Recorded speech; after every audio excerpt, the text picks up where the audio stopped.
Et si, en 2026, prendre un vélo comme ce bruxellois était de l'histoire ancienne? Dans 3 ans, le contrat qui lie la région à l'entreprise privée JCDecaux sera terminé.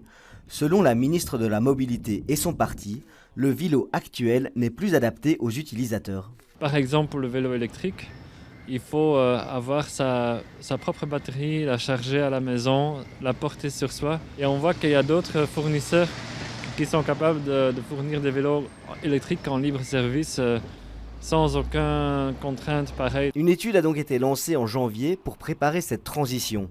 Objectif, améliorer et fluidifier l'offre pour faciliter le quotidien des usagers. Il faut préparer la suite et ça donne aussi l'opportunité de vraiment regarder à l'étranger, voir quels sont les nouveaux systèmes les plus performants, qu'est-ce qu'on souhaite, de quoi on rêve pour Bruxelles. Pour le parlementaire, la STIB serait un candidat idéal pour reprendre cette mission. L'idée est d'intégrer une offre vélo aux autres transports disponibles. On a tout un réseau de voiries, on a tout un réseau d'arrêts de transport en commun, donc il y a tous les éléments nécessaires sont là. Côté vélo, on assure que cette étude n'est pas un problème. En revanche, pas question d'affirmer que le service est obsolète.